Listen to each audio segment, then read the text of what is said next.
Activity நம்ம பார்க்க போகிறோம். இந்த ஆக்டிவிட்டி வந்து 2 பேப்பரில் வந்து நம்ம பிரிண்ட் அவுட் எடுக்கிற மாதிரி வரும். இது வந்து 2 பேப்பரில் இருக்குது. நான் முதல்ல இது எப்படி பண்ணுறதுன்றதை உங்களுக்கு சொல்லி கொடுக்குறேன். இந்த பேப்பரில் இந்த சென்டர் போர்ஷன் இருக்குது இல்லையா, அந்த சென்டரில் கரெக்டாக சென்டராக பார்த்து அப்படியே அழகாக மடிச்சிக்க வேண்டியது தான். மடிச்சுட்டு நம்ம என்ன பண்ண போகிறோம், அந்த கார்னர்ஸ் கட் பண்ண போகிறோம். இப்போ கார்னர்ஸ் கட் பண்ணியாச்சுன்னா அதுக்கு வந்து தேவையான விதத்தில் அது வந்து வந்துடும். இப்போ இதில் 2 பேப்பர் இருக்கனால இந்த 2 பேப்பரும் நம்ம என்ன பண்ணணும், ஒன்றிணைக்கணும். அப்போ தான் வந்து நமக்கு அந்த ஃபுல் ஆக்டிவிட்டி வந்து ஒன்றா வரும். அதனால் நான் ஒரு சைடு நான் விட்டுடுறேன். 2 சைட்ஸ் மட்டும்தான் நான் இப்போ வந்து இனிஷியலாக பண்ணுறேன். கொஞ்சம் பிந்தி அதை வந்து மற்றதும் பண்ணலாம். இப்போ அந்த செகண்ட் பேப்பரும் எடுத்துக்குவோம். செகண்ட் பேப்பரையும் கரெக்டாக அந்த சென்டரில் அது கொஞ்சம் மடிக்கிறது கொஞ்சம் ஒரு வேளை நமக்கு இதாக இருக்கும். ஆனால் அந்த சென்டர் மட்டும் பார்த்து கரெக்டாக நம்ம மடித்தாதான் 2 பக்கமும் ஒரே போல் நமக்கு வரும். இல்லைன்னா வந்து கொஞ்சம் மேலே கீழே அப்படியெல்லாம் ஆயிடுச்சுன்னா அந்த பிக்சர்ஸ் வந்து கரெக்டாக அலைன் ஆகாது. அதனால் அதை மட்டும் கொஞ்சம் பார்த்து கவனமாக கரெக்டாக அதை வந்து ஹாஃபில் மடிகிற மாதிரி பார்த்துக்கணும். பார்த்துட்டு இப்போ எது செகண்ட் ஹாஃப் அதில் இனிஷியலாக குழம்புறதுக்கு வாய்ப்புகள் இருக்குது. அதனால் குழப்பாதீங்க. கொஞ்சம் அதாவது ஏன்னா ஒரு சைடு வந்து நேராக இருக்கும், ஒரு சைடு வந்து தலைகீழ இருக்கும். இப்போ 1 ஹிண்ட் என்ன அப்படின்னா, அந்த கிங்டம் ஆஃப் ஆல் வந்து மேலே இருக்கணும். இப்போ நான் வந்து வச்சுருக்கேன் பார்த்தீங்களா, இந்த மாதிரி கிங்டம் ஆஃப் ஆல் மேலே இருக்கணும். அப்போ கிங்டம் ஆஃப் ஆல் மேலே வந்துருச்சுன்னா அடுத்தது இந்த பக்கம் என்ன வரணும், அந்த பிக்சர் வருது பார்த்தீங்களா, இந்த பிக்சர் மேலே வரணும். இப்போ இங்கே வந்து நம்ம ஒட்ட போகிறோம். ஆனால் அது கொஞ்சம் பெருசாக இருக்குது.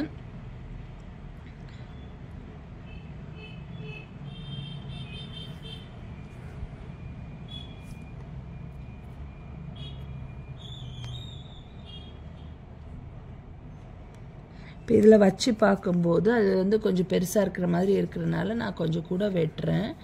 இப்போ அது வந்து ஏன்னா ஓவர்லேப் ஆச்சுன்னா நிறைய இந்த பேப்பர் இருந்ததுன்னா அது சரி வராது. அதனால் கொஞ்சம் கூட வெட்டி அதுக்கேற்ற மாதிரி அட்ஜஸ்ட் பண்ணி நான் வந்து என்ன பண்ணுறேன், ஸ்டிக் பண்ணுறேன். நீங்கள் வந்து இந்த பேப்பர் பிரிண்ட் அவுட் எடுக்கும்போது உங்களுடைய ஃப்ளெக்சிபிலிட்டிக்கு ஏற்ற மாதிரி பெருசாக வேணும்னா கூட ஒரு 4 பிக்சர்ஸ் சேர்த்து ஒன்றா பண்ணுற மாதிரியும் பண்ணலாம். இல்லை இந்த மாதிரி 2 பேஜஸில் எடுத்துகிட்டு அப்படியே பண்ணுறதுனாலும் பண்ணலாம்.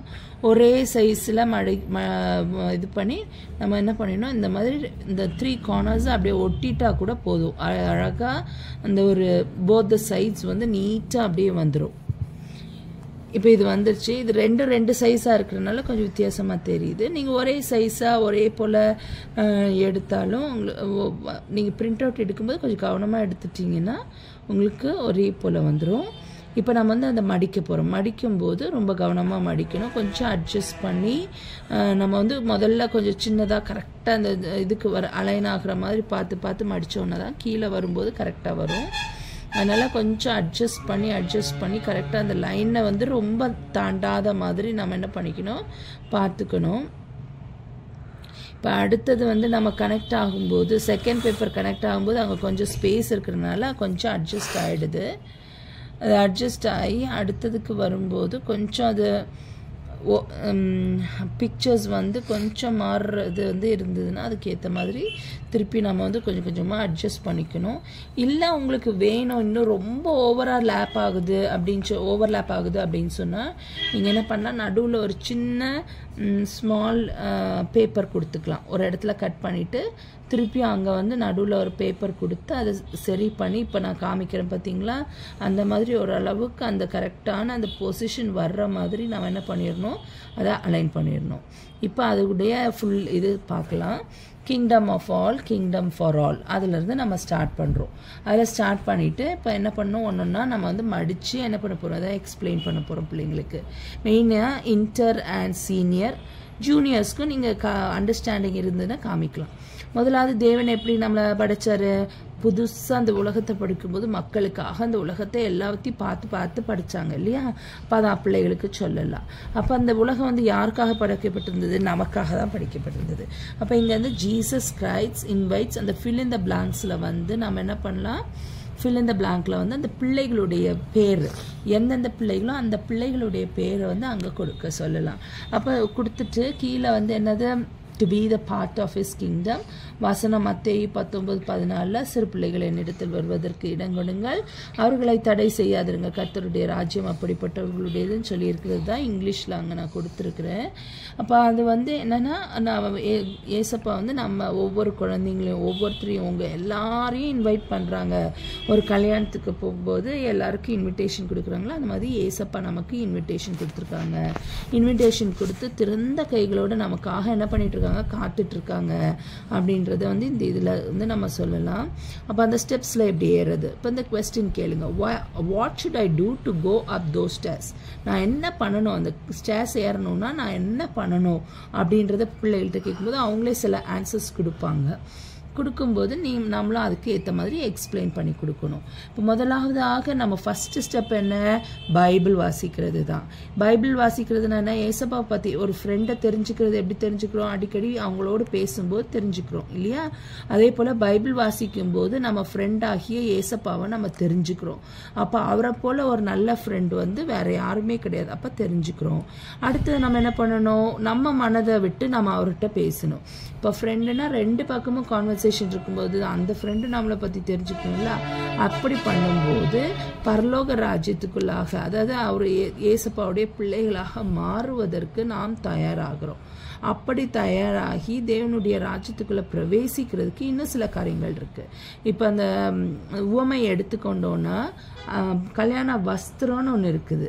அப்போ அழைக்கப்பட்டவங்க நிறைய பேர் உள்ளே வந்துட்டாங்க. நான் ராஜா உள்ளே வந்து பார்க்கும்போது ஒருத்தர் மட்டும் கல்யாண வஸ்திரம் இல்லாமல் இருக்கிறத என்ன பண்ணுறாரு, பார்க்குறாரு. அப்போ அந்த கல்யாண வஸ்திரம் என்னது அப்படின்னு நம்ம பார்க்கும்போது, நம்ம வேதத்தை அதிகமாக நம்ம வாசிக்கும்போது என்ன ஆகும், கொஞ்சம் கொஞ்சமாக ஹோலி ஸ்பிரிட் வந்து என்ன பண்ணுவாங்க, நம்மளோட பேசி இந்த அன்பு, சந்தோஷம், சமாதானம் ஆகிய கனியை வந்து என்ன பண்ணுவாங்க, நமக்குள்ளாக வைப்பாங்க. அப்போ நம்ம வாழ்க்கை வந்து அப்படியே கொஞ்சம் கொஞ்சமாக என்ன ஆகும், டிரான்ஸ்ஃபார்ம் ஆகும். அப்போ அன்பு, சந்தோஷம், சமாதானம் அது எல்லாமே நமக்குள்ளாக வரும்.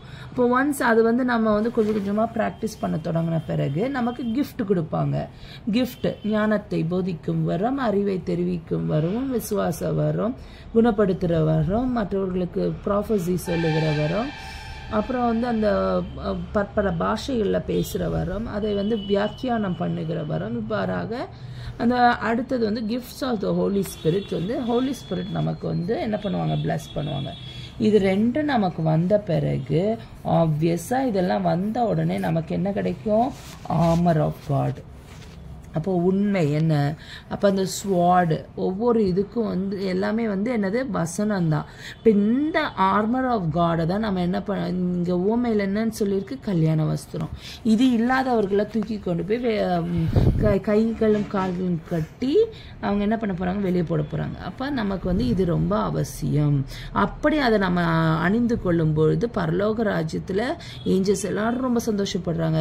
நம்மளும் அங்கே போகும்போது என்ன, வெள்ளங்கி உடுத்தவர்கள் அங்க நம்ம என்ன பண்ண போறோம், தேவனுடைய பிள்ளைகளாக இருக்க போறோம். அப்படி நம்ம அதை உடுக்கலைன்னா நம்மளால அங்க போக முடியாது. ஸோ நம்ம ரெடி ஆகணும். நம்ம கேள்வி கேட்கணும், are you ready to enter into the kingdom of God அப்படின்னு சொல்லி பிள்ளைகள்கிட்ட கேள்வி கேட்கணும்.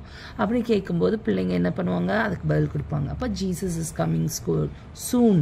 அதனால் நம்ம லெட்ஸ் கெட் ரெடி, நம்ம தாமதிக்கக்கூடாது, நம்ம வந்து ரெடி ஆகணும் அப்படின்னு சொல்லி நம்ம என்ன பண்ணணும், அவங்களுக்கு உற்சாகப்படுத்தணும். இப்போ அதில் வந்து சில காரியங்கள் நம்ம இப்போ பண்ண சொல்லியிருக்கிறது அவர்களை வந்து என்ன பண்ணணும், கடைபிடிக்க அவர்களை உற்சாகப்படுத்தணும். அப்போ let's join Jesus when he comes to take his children. let us not be left out. Let's join. நம்ம வந்து ஏசப்பாவை ஜாயின் பண்ணணும். ஆனால் நம்ம என்ன பண்ணக்கூடாது, விடுபட்டு போயிடக்கூடாது. இப்போ இந்த இடத்துல வந்து நம்ம என்ன பண்ணலாம், 10 கன்னிகைகளுடைய கதையை நம்ம சொல்லலாம். 5 பேர் உள்ள பிரவேசித்தாங்க, 5 பேர் விடுபட்டாங்க. நம்ம எதில் இருக்க போகிறோம் அப்படின்றத வந்து பிள்ளைகளுக்கு நம்ம கேட்கணும். இப்போ நம்ம ஒழுங்காக பைபிள் வாசித்து ஜெபித்து ஒழுங்காக அவருடைய காரியங்கள் எல்லாவற்றையும் நம்ம பண்ணணும் அப்படின்னு சொன்னால் கட்டாயம் நம்ம வந்து என்ன பண்ணுவோம், பரலோக ராஜ்யத்துக்குள்ளாக பிரவேசிக்க நம்மளால முடியும். இல்லைன்னா அதெல்லாம் பண்ணல, கிரைட்டீரியா வந்து அக்செப்ட் ஆகலை அப்படின்னா நம்மளை வந்து உள்ளே போக முடியாது.